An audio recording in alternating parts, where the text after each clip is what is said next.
Donc bonjour à tous, merci d'être venus aussi nombreux que ça. Je pensais pas. Vous avez l'Israël à côté qui est pas mal aussi. Je vais vous parler donc des entrailles de Kubernetes et je vais vous parler un peu du fonctionnement interne de Kube. Je ne sais pas si vous connaissez aujourd'hui, je pense que si vous venez aussi nombreux, c'est que vous essayez de comprendre un peu comment ça fonctionne et de voir un peu comment on peut mettre en place. Donc rapidement, voilà, je suis Laurent Grangeau, je suis Cloud Solution Architect aujourd'hui chez Sogeti. Filiale du groupe CAP, évidemment on recrute, venez nous voir, il n'y a pas de souci. Je suis plein d'autres choses aussi, organiseur du Meetup Serverless Architecture, co-organiseur du Meetup Docker, Kubernetes, MVP Microsoft, machin, tout ça, avec les compagnies. Et voilà. Donc c'est la première fois que je donne le talk, donc ça risque de peut-être un peu merdouiller. Il y a pas mal de démos. Je croise les doigts pour le Wi-Fi. D'accord. Est-ce que vous connaissez tous ce slide-là ou pas du tout? En fait, ce slide-là, c'est donc le diagramme d'architecture de Kubernetes, avec en haut, en vert, le master, et en bas, donc tous les nœuds, donc les workers, et chacun des composants à l'intérieur. Donc API Server, Control Manager, Scheduler, etcd, Kubelet, etc. et compagnie. Et ce qu'on va essayer de faire aujourd'hui, c'est deux choses. Ça va être dans un premier temps de voir un peu à quoi servent chacun des composants, en faisant une petite démonstration sur chacun des composants, pour essayer de monter un cluster qui fonctionne. Et la deuxième chose, c'est d'aller un cran plus loin en automatisant complètement la création d'un cluster Kubernetes sécurisé de A à Z avec du Terraform. Une architecture un peu plus détaillée pour vous montrer un peu donc, les communications, les protocoles qui interviennent dans les différents composants. Donc vous voyez qu'il y a du protobuf, il y a du gRPC, il y a du JSON, etc. etc. Donc ça c'est juste pour vous montrer un peu la corrélation entre les différents composants. Et vous voyez qu'il y a quand même, on va dire, deux composants principaux qui sont etcd et API Server. Donc etcd, on va le voir tout à l'heure, mais c'est un Key Value Store. C'est lui qui va contenir absolument tout le détail de l'état du cluster Kubernetes. Et vous avez l'API Server qui est le point d'entrée du cluster, que ce soit sur les communications entre les nœuds, les workers et les masters, ou l'interaction des users avec les users. Petit spoiler alert, si l'API Server est compromis, comme on a vu ce matin avec Lise, votre cluster est compromis. Donc faites attention quand vous faites du multi-tenancy, quand vous voulez exposer votre API Server sur Internet. Si quelqu'un vous pirate ou injecte quelque chose qui ne va pas dans l'API Server, tout votre cluster est mort. Alors ce talk, il a été inspiré par deux personnes que j'aime beaucoup. C'est Kelsey Hightower, que vous devez connaître, qui est un Cloud Developer Advocate chez Google et qui parle beaucoup de Kubernetes et qui a fait un espèce de workshop, de lab qui s'appelle Kubernetes the Hard Way et que j'ai automatisé avec Terraform. Et une autre personne qui s'appelle Jérôme Petazzoni, qui est l'ancien développeur advocate de chez Docker et qui était présent quand la boîte s'appelait encore .cloud.io et qui était présente en France. Et pour des besoins de passer son certification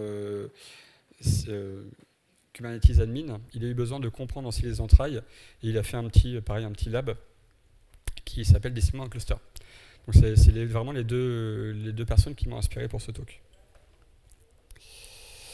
Donc sans plus attendre, on va passer aux démos et à l'explication. On va commencer par etcd Server. Donc etcd, en fait, c'est, donc je vous ai dit, le Key Value Store qui va contenir absolument tout l'état du cluster Kubernetes au sein d'etcd. Alors il y a des choses aujourd'hui qui sont en train d'être... c'est des work in progress, c'est des issues qui sont ouverts. On peut remplacer etcd par consul. Donc c'est une issue qui est ouverte chez Kubernetes, ce qui est pour l'instant en stand-by. Et on a Cosmos DB qui permet d'être... Enfin, il y a etcd qui permet d'être remplacé par Cosmos DB chez Azure. Il y en a plein d'autres. Il va pouvoir y avoir d'autres KV Store. Et c'est traqué par l'issue 98 au niveau de l'incubateur de Kubernetes. Du coup, je passe aux démos pour vous montrer comment démarrer un cluster Kube. Alors j'ai plein de choses. Tac. Et déjà, dans un premier temps, j'ai fait pas mal de choses pour éviter de prendre du temps. Je vais agrandir aussi. On va se connecter sur mon cluster. Voilà. Donc ici, je suis connecté sur mon master. Et c'est mon master qui va... on va essayer de créer un master from scratch et de voir au fur et à mesure toutes les étapes. Du coup, on va démarrer un etcd. Voilà, il est démarré, super. L'etcd, il est démarré, il est en mémoire, donc il y a pas mal de choses.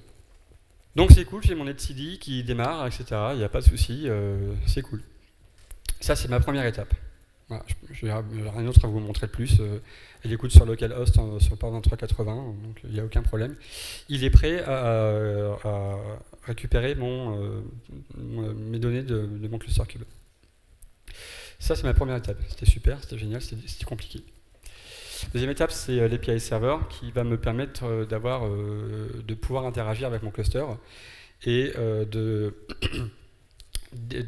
parler avec mes différents composants, kubelet, etc. Donc ce qu'on va faire, c'est qu'on va démarrer mon API server, et pour ça, je vais démarrer un autre terminal. J'aurai plein de terminaux en même temps. Et on va démarrer mon API server. Évidemment, si je ne mets pas la bonne commande. Donc je démarre mon API server et je lui dis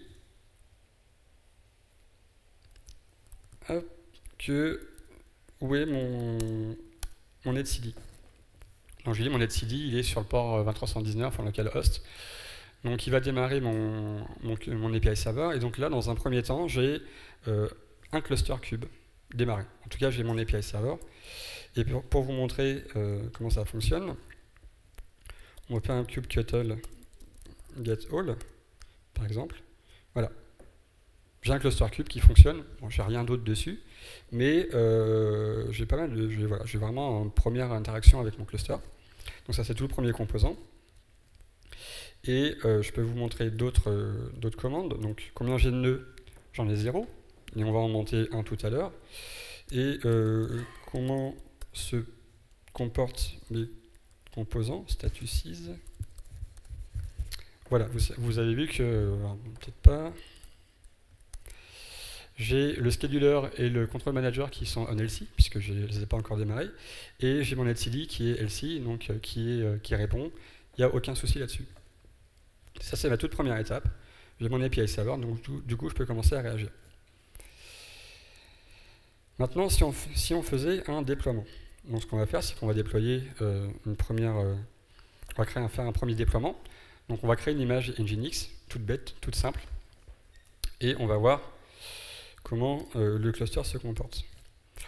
Donc, vous avez vu, j'ai créé mon déploiement. Mon déploiement est en 0 sur 1 ready, sauf qu'il n'y a pas grand-chose qui se passe. J'ai beau rafraîchir, il n'y aura rien qui se passe, puisque aujourd'hui, c'est mon API server qui a pris mon déploiement, mais j'ai aucun composant qui va me dire comment créer mes répliques assets, comment créer tout ce qui est nécessaire. Et pour ça, j'ai besoin du control manager, donc qui lui va gérer tout ce qui est déploiement, réplique asset, pod, etc. Donc il va vraiment créer tout le nécessaire. Donc pour ça, j'ai besoin d'un control manager. Donc je vais démarrer mon control manager en lui précisant l'URL de mon master. C'était très rapide parce que j'ai copié-collé la ligne. Mais en fait, je lui dis mon API server écoute sur le port en localhost, sur le port 8080. Voilà, ici. Donc tu vas le brancher à ce master et tu vas me piloter la création de pod, la création de déploiement, de scale set, etc. Donc là, il s'est branché sur le master et on voit qu'il y a pas mal de choses qui se passent. Et si on retourne voir mon cluster, j'ai bien mon déploiement qui est toujours en 0 sur 1 et j'ai bien mon réplique asset qui a été créé par le manager, mais qui est toujours il n'y a aucun réplique asset qui a été créé. Donc du coup, j'ai toujours rien qui fonctionne. si je vais voir les événements de Kubernetes, en fait, hop, je vois aussi que ben voilà, il n'arrive pas à le créer parce qu'il n'y a pas de service account. Donc par défaut, il s'attend à ce qu'il y ait un service account sur le cluster Kube pour pouvoir créer le replica set, donc le service account qui est default. C'est pour ça qu'à chaque fois que vous créez des namespaces, vous avez un service account qui est créé default pour pouvoir interagir avec les différents composants de Kube. Et donc il se plaint de service account qui n'est pas présent. Du coup, ce qu'on va faire, on va faire un truc dégoûtant. C'est qu'on va bypasser la création de service account en lui disant bah tu bypasses le service account. Disable mission plugin. Et bah alors, je savais bien que la démo n'allait pas fonctionner. Ça c'est ballot ça. Et bon, bref. Du coup, alors peut-être qu'elle a un autre nom. Peut-être que je suis passé à une version trop récente de Kubernetes qui fait que je ne peux pas bypasser. Et donc là, c'est le moment où je stresse parce que ça ne fonctionnera pas. Bon bah, c'est pas grave. Si on fait un grep.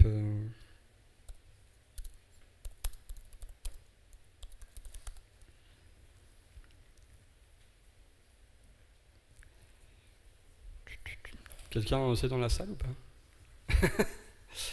Ou je vais galérer pendant le reste du truc. Bon. Et ben ça le fait pas. Donc, on va imaginer sur le reste de la démo. J'ai d'autres démos qui fonctionnent, ne vous inquiétez pas. Donc normalement, vous avez le manager qui va créer le replica set, il n'y a pas de souci, sauf qu'il va se plaindre aussi que le pod ne va pas pouvoir être créé. Parce qu'aujourd'hui, il n'y a pas de composant qui va être capable de définir où va être déployé le pod, malgré le fait qu'il n'y ait qu'un seul nœud. Du coup, c'est pour ça... non, pas du tout. C'est pour ça qu'on aura besoin du Kube Scheduler, mais ça, on le verra tout à l'heure. Dans un premier temps, pour l'instant, on va définir un runtime sur Kubernetes pour pouvoir démarrer mon container. Donc le runtime par défaut, c'est Docker. Et donc si on démarre Docker, en tout cas le démon, hop. Ah ouais, là, ça va pas le faire du tout, là.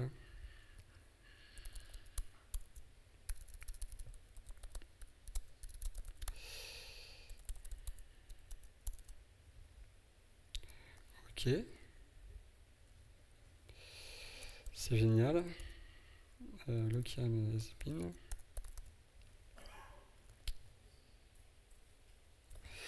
Bah, j'ai pas Docker installé, je sais pas pourquoi. Du coup, ce que je vais faire, j'ai toujours un backup.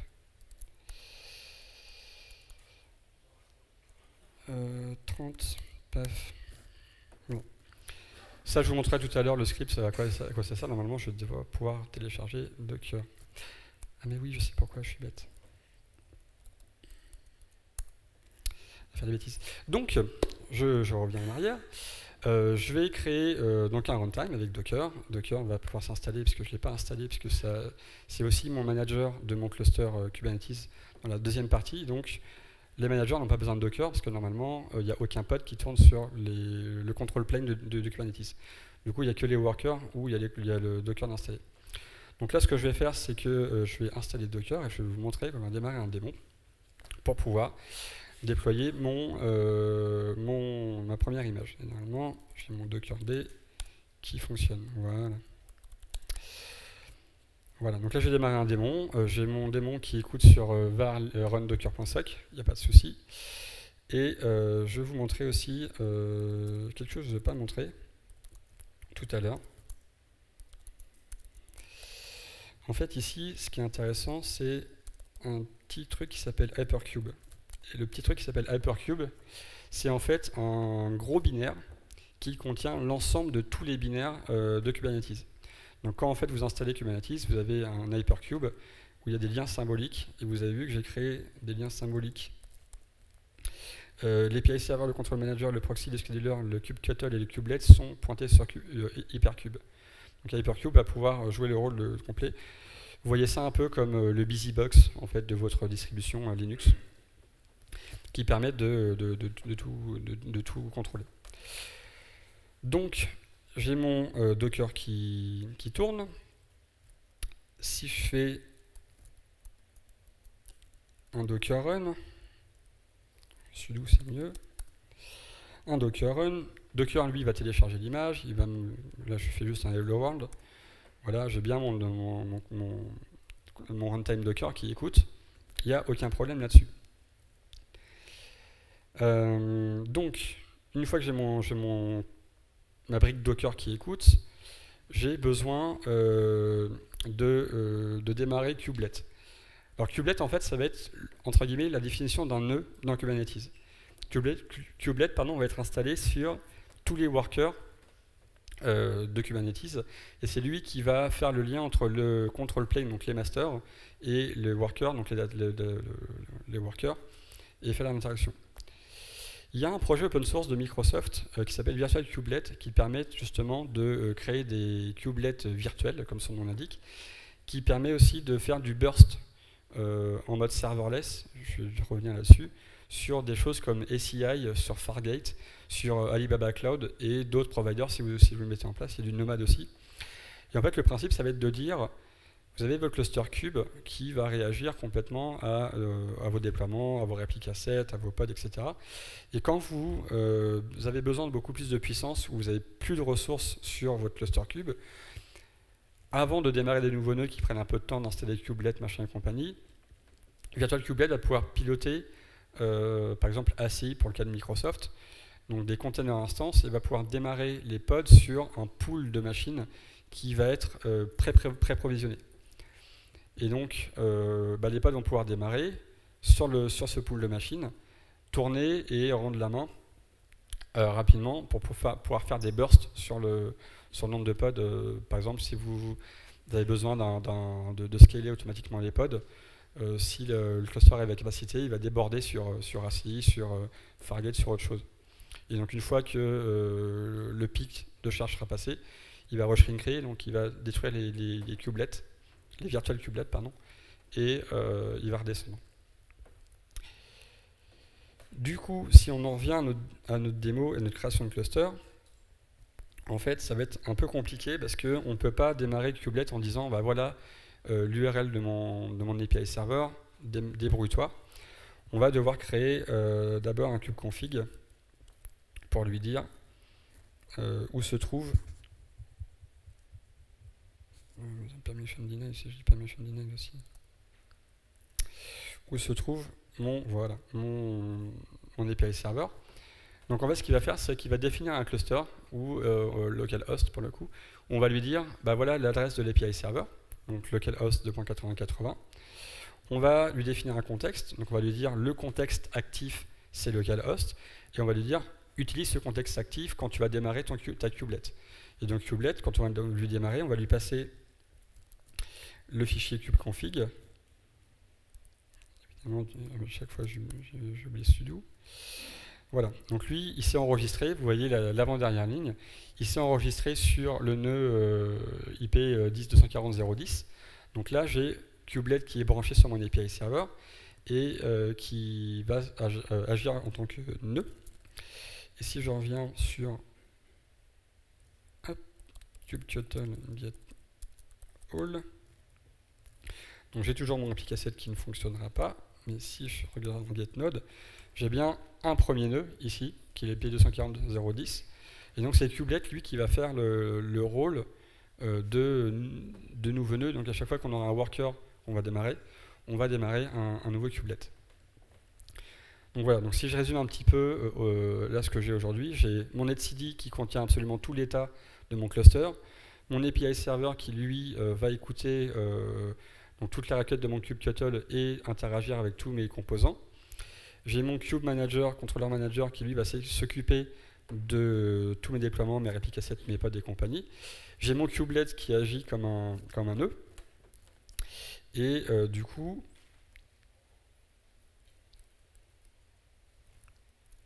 la prochaine étape, c'est de dire... Donc ça ne fonctionnera pas parce qu'évidemment j'ai mon problème de service account, mais là le cluster cube ne sait pas où scheduler les pods. Même s'il n'y a qu'un seul nœud, un seul kubelet, il ne sait pas si c'est sur le master, si c'est sur le worker. Si on scale le nombre de kubelets, il ne sait pas sur quel worker le mettre. Donc on a besoin d'un scheduler qui s'appelle kube scheduler qui lui va scheduler où les pods vont tourner. Et même principe, on va lui dire démarre mon kube scheduler et écoute sur le port localhost, enfin branche-toi sur localhost 8080, qui est mon API manager. Et lui, il va être en attente de l'API server, de recevoir des informations de l'API server en disant bah voilà, tu as besoin de faire tourner un pod, fais-le tourner. Tac, donc si on revient sur kubectl get all. Donc là, normalement, si je n'ai pas mon problème de service account, j'aurai mon déploiement qui serait ready 1 sur 1, et j'aurai mon réplique asset qui serait current 1 et ready 1. Parce que là, je sais où scheduler mon pod. Le scheduler va récupérer ça sur le worker, donc le kubelet, va télécharger les différentes images et les exécuter. Ça, c'est si je n'avais pas un problème de service account.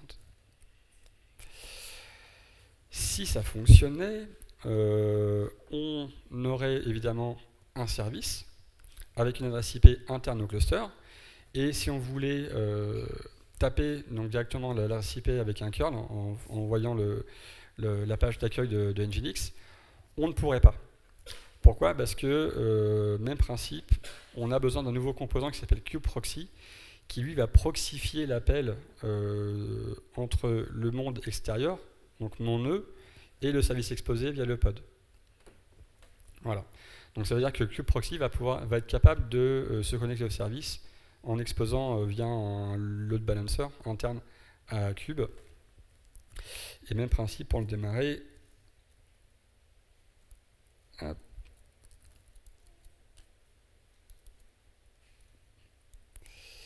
Toujours problème de sudo. Pour le démarrer, voilà. Donc là j'ai mon proxy qui écoute sur mon API server et qui écoute si des services sont exposés.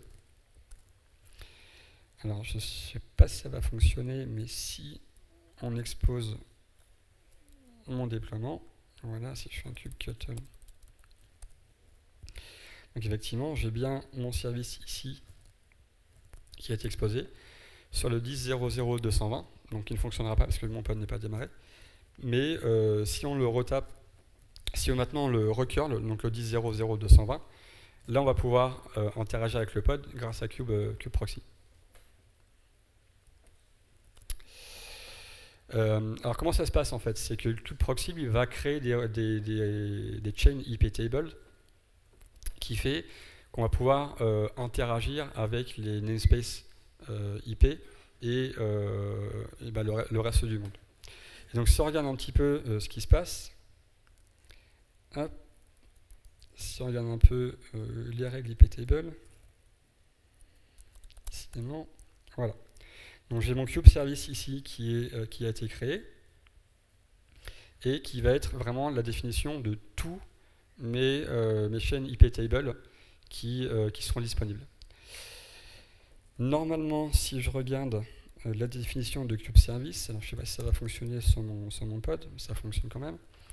On a deux subchains, un subchain SVC et un subchain node port. Le subchain SVC, ça va être la création d'une route NAT entre mon service exposé et le reste du cluster. Et donc là, pour le coup, on a un kube SVC XXI qui a été créé, qui va pouvoir rerouter en TCP et en HTTPS, ici, tous les routes du cluster. Donc ça veut dire que quand vous allez faire un curl, kubeproxy, tout ce qu'il a fait, en fait, c'est de créer des IP tables, des NAT entre la virtual machine et le cluster cube. C'est pour ça qu'on peut interagir avec les pods exposés. Et normalement, si on va dans le deep dive, ici,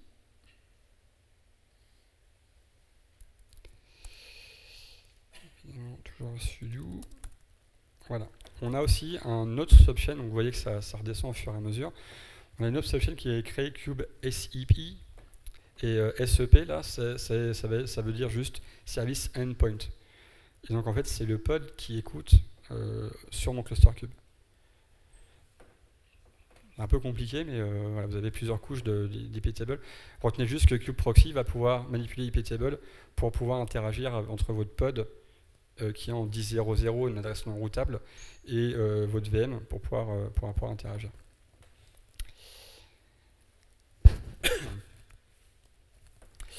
Donc voilà, donc à part le problème de service account, là on a une espèce de cluster cube qui est fonctionnel. Alors, je peux créer des déploiements, je peux exploiter des services, je peux faire des choses, mais c'est pas suffisant hein, pour la production évidemment. Et donc je me suis inspiré du GitHub, du lab de Kelsey Hightower, qui s'appelle Kubernetes Hardware, et je me suis un petit peu amusé à recoder tout avec Terraform. Je vais vous montrer un peu les scripts Terraform et on va essayer de créer un cluster un peu plus complexe. Donc, pour ce faire, je vais arrêter tout ça. Voilà, parce que je vais les redémarrer. Tac. Tac. Voilà, ça s'est arrêté. Donc en fait, ce que j'ai fait aujourd'hui avec Terraform, c'est que j'ai 3 masters et 3 workers.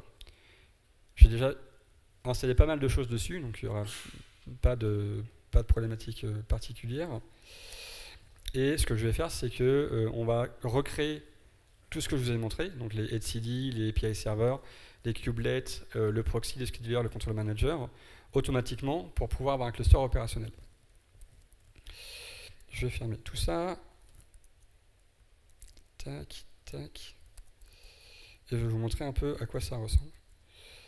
Donc je ne sais pas qui c'est qui opère dans la salle des cluster cubes au quotidien. 2-3 personnes. Donc tout le reste, ce sont juste des utilisateurs. Et bah c'est extrêmement compliqué de gérer un cluster cube au quotidien. C'est pour ça qu'on ne le fait pas. En tout cas, on laisse des gens comme Microsoft, comme Google de le faire, parce que c'est leur métier. Pour ceux qui le font, chapeau, vraiment. Moi, je suis super impressionné. Et voilà, je vais juste me reconnecter sur le master. Donc là, sur le master, normalement, il n'y a plus rien qui tourne. Et en fait, j'ai plusieurs scripts que je vais vous détailler tout à l'heure. Ce qu'on va faire dans un premier temps, c'est qu'on va démarrer etcd. Donc en fait, ce qu'il va faire, c'est que j'ai créé des services systemd qui vont démarrer etcd. Donc là, je me connecte sur chacun des masters. Donc le premier master, c'est 10.240.0.10, le deuxième, c'est 11, le troisième, c'est 12. Et donc là, j'ai un cluster etcd qui fonctionne haute dispo sur les trois masters. Pour vous le montrer, hop. Voilà, donc j'ai mes 3 masters, donc contrôleur 0, contrôleur 1, contrôleur 2. Ça, c'est mes etcd qui fonctionnent et qui tournent. Dans un deuxième temps, ce que je vais faire, c'est je vais démarrer le control plane. Alors, je vais vous montrer en attendant un peu les scripts que je fais. Je vais zoomer un petit peu. Voilà. Donc ça, c'est pas intéressant. Donc, pour pouvoir arriver à ce niveau d'automatisation, il y a pas mal d'étapes. Déjà, ce que j'ai fait, c'est que j'ai préparé mes clusters, mes contrôleurs et mes workers en téléchargeant les prérequis. Donc les prérequis, c'est, ça on s'en fiche un petit peu, c'est surtout etcd en version 3.3.10. Donc j'ai mon etcd sur le master et surtout le fameux Hypercube sur mes contrôleurs et sur mes workers. Donc j'ai mon Hypercube qui fonctionne. Je lui ai juste dit fais-moi des liens symboliques sur Hypercube pour pouvoir manipuler. Et crée-moi Cube Cutter, Cube API Server, Cube Scheduler, etc. Donc ça c'est sur le worker, sur les contrôleurs, pardon. Et sur le worker, j'ai fait la même chose, donc en serveur, et j'ai installé le runtime Docker pour pouvoir déployer mes pods. Même principe, il n'y a pas de souci. Donc ça, j'ai préparé mes machines. Une fois que mes machines ont été préparées, j'ai eu besoin de générer des certificats. On est dans un contexte, on va dire, de quasi-production. Et quand on va vouloir parler avec les différents composants, je ne sais pas si vous vous rappelez du deuxième slide, mais il y a énormément de communication qui se passe. Et pour que les communications se fassent, on a besoin de certificats SSL ou TLS. Et donc, pour créer ces certificats, on a besoin de plusieurs choses. Déjà, on a besoin ce qu'on appelle un Certificate Authority. Donc ça va être vraiment le premier certificat de base, le root de notre PKI. En fait, on va créer une PKI complète. Donc là, c'est une PKI, c'est Private Key Infrastructure, Public Infrastructure. Donc c'est vraiment quelque chose qui va gérer des clés publiques et des clés privées. Pour ça, il y a un outil qui s'appelle CFSSL. Donc c'est l'outil de Cloudflare qui permet de générer des certificats. Sinon, on serait en train de galérer de taper des OpenSSL, créez-moi des certificats request, etc., etc. Donc là, j'ai créé mon root certificate. Ça, c'est ma toute première de base. Ensuite, j'ai besoin d'un certificat pour pouvoir m'authentifier en tant qu'administrateur. Donc ça va être le deuxième certificat que j'ai créé. Je gère plein de certificats. Ensuite, j'ai besoin de créer donc les différents certificats pour pouvoir m'authentifier. En fait, quand on va s'authentifier, que ce soit au niveau du contrôleur, au niveau du worker, on va s'authentifier par rapport au nom de la machine. Ça veut dire que si le certificat n'expose pas le nom de la machine et qu'une machine se présente avec un certificat où le nom de la machine n'est pas présent, Cube va le refuser. Donc on a besoin de créer un certificat avec le nom de la machine. C'est pour ça qu'on a ici le hostname de la machine au niveau des workers, l'adresse IP externe et l'adresse IP interne. Voilà, donc je génère un certain nombre de certificats, je ne vais pas tous les passer. On a le contrôleur manager certificat, le proxy, donc le Cube proxy, on a le Cube scheduler certificat, on a l'API server et le fameux service account. Donc là, normalement, ça fonctionne, je n'ai pas besoin.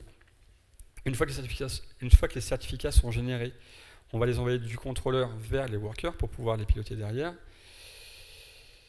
Et ensuite, on a besoin, comme je vous ai montré tout à l'heure dans les kubelets, de générer un certain nombre de cube config avec ces certificats-là pour pouvoir démarrer les kubelets et que kubelet puisse arriver devant API Server en lui disant bah voilà, moi je suis un kubelet sur un worker, voilà mon certificat avec mon nom de machine, est-ce que je suis autorisé ou pas?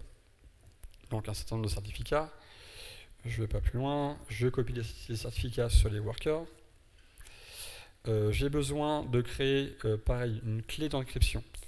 En fait, Kubernetes est capable aussi de chiffrer les données at rest sur le cluster grâce à une clé de chiffrement. Voilà, c'est une simple base 64. Mais on va être capable de créer cette clé-là pour pouvoir chiffrer toutes les données at rest sur le cluster Cube.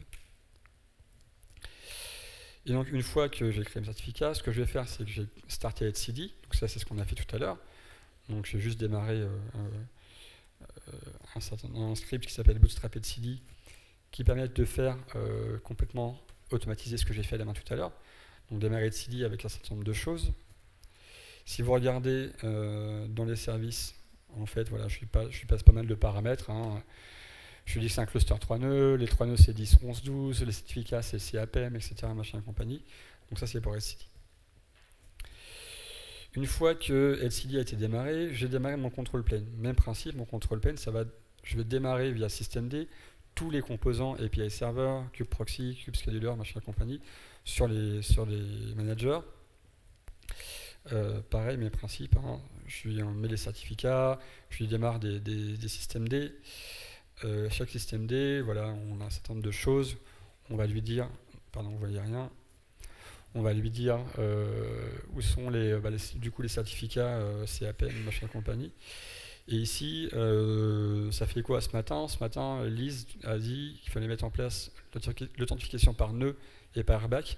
C'est là on va pouvoir le définir. Authorization mode, node et airbag.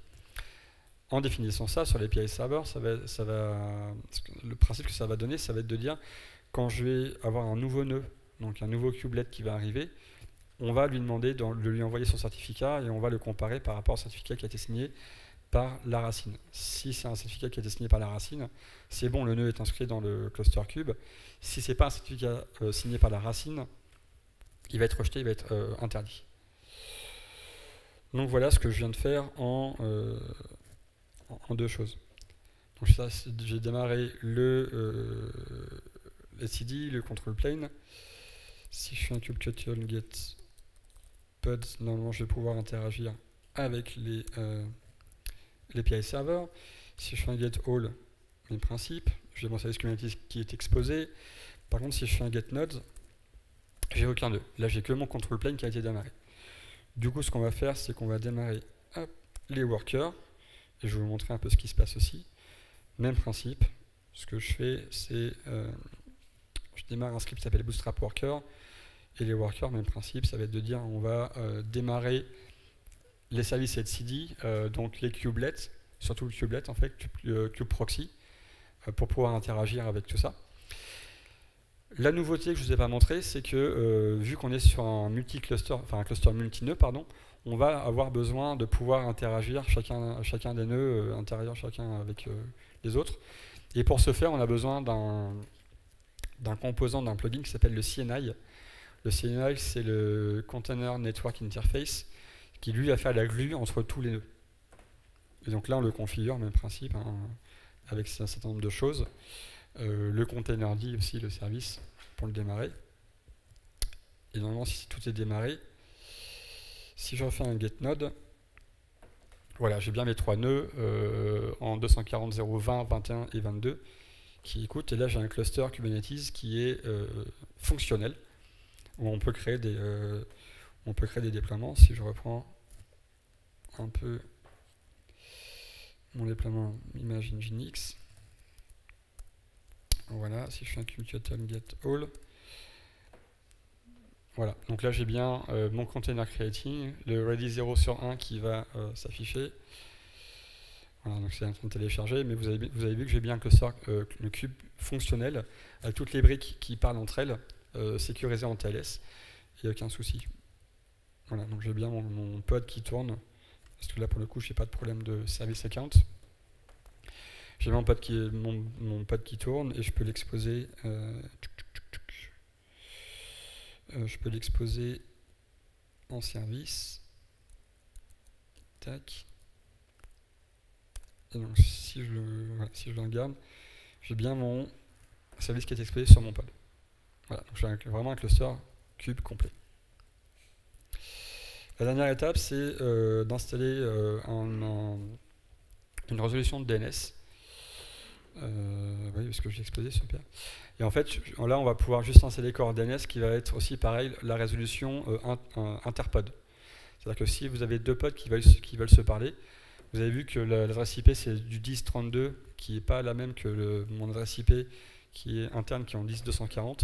Donc il va falloir, même principe, avoir une résolution DNS où on est capable de dire, bah, si on expose le service web, ce service exposé redirige sur le 10.32.0.10 qui est présent ici. Voilà, ça c'est Core DNS qui le fait. Si je regarde sur tous les namespaces, all namespaces, j'ai bien mon Core DNS qui tourne. Voilà, donc j'ai bien du réseau entre les deux. Donc là, je vous ai montré 2 choses. Comment créer un cluster manuellement sur un nœud, comment ça fonctionne, comment ça s'articule entre les deux. La deuxième étape, c'est comment créer, automatiser tout avec Terraform, donc avec beaucoup de scripts bash. Et donc, qu'est-ce qu'il reste à faire? Alors là, je vous ai un peu menti. En fait, j'attaque directement l'API server, l'adresse IP publique d'un seul API server. Donc, ce qu'il faudrait faire, c'est mettre en place un load balancer en frontal avec une adresse IP publique qui, lui, va taper un des 3 contrôleurs pour faire de la haute dispo. Ce qu'on aurait pu faire aussi, c'est, au lieu de démarrer sur la machine à chaque fois kubelet, kubeproxy, kubescheduler, c'est de les containeriser et de les démarrer à l'intérieur du cluster cube automatiquement. En fait, on a juste besoin de démarrer un kubelet pour pouvoir, sur la machine en bare metal, pour pouvoir justement déployer des pods, et tout le reste va pouvoir être containerisé. Donc on va pouvoir bootstrapper un cluster complet via des pods, via des containers, grâce à Kubelet. Ce que j'aurais pu faire aussi, c'est d'avoir des vrais certificats. J'entends vrais certificats. dans le sens où c'est moi qui ai créé mon propre certificate authority. J'ai créé mes propres certificats, je les ai signés de moi-même. Du coup, il n'y a que, entre guillemets, moi qui peut me permettre d'aller voir mon cluster. Ça aurait été bien d'avoir un certificat signé par je sais pas moi, Symantec ou des choses comme ça. Un des runtime que je ne vous ai pas exposé, quand je démarre Containerd, je lui dis juste, le runtime c'est runc. Voilà. Il y a d'autres runtimes qui existent, par exemple JVisor, Nabla d'IBM, Kata Container, il y a même de chez Microsoft, qui permettent d'avoir un environnement sandboxé. Ça veut dire limiter l'attaque, limiter le nombre de syscalls qu'on va faire pour éviter d'être attaqué. Et donc on aura pu dire à Containerd de démarrer aussi JVisor et de dire voilà, tous les pods qui sont unsecure, tu les démarres sur JVisor pour pouvoir limiter les attaques. Quand j'ai démarré mon API server aussi, je l'ai démarré sans cloud provider. Vous êtes au courant que Kubernetes est capable de piloter des cloud providers. Si vous voulez exposer des services via des load balancers avec des adresses IP externes des cloud providers, par exemple via AWS, via Azure, on est capable de le faire. Et en fait, il faut juste rajouter un -- cloud-provider égal et nom du cloud provider. Et Kubernetes va pouvoir piloter via du cloud manager le provider cloud. Bon, évidemment, je ne vais pas montrer mon Terraform, mais c'est un peu à la va-vite. On aurait pu vraiment tout refactorer pour que ça soit un peu plus joli. Rajouter un provider CNI autre que celui que j'ai mis, comme Calico WeaveNet, qui permet d'avoir du level 3, level 4, level 2 ou level 3 routing dans mon cluster cube, et d'avoir des policies, des network policies par exemple, ou des choses un peu plus restreintes. Et enfin, on aurait pu mettre un OS minimal, pardon, type Project Atomic, type LinuxKit, ou des choses comme K3OS là, de Rancher qui vient de sortir. Donc pour vraiment limiter l'attaque, là aujourd'hui je suis sur un Ubuntu. Ça veut dire que au-delà de mon cluster cube, j'ai plein de vecteurs d'attaque de ma VM Ubuntu qui permettent d'entrer dans ma VM et de pirater mon cluster. Donc on aurait très bien pu vraiment réduire la surface d'attaque avec des images beaucoup plus petites. Merci beaucoup.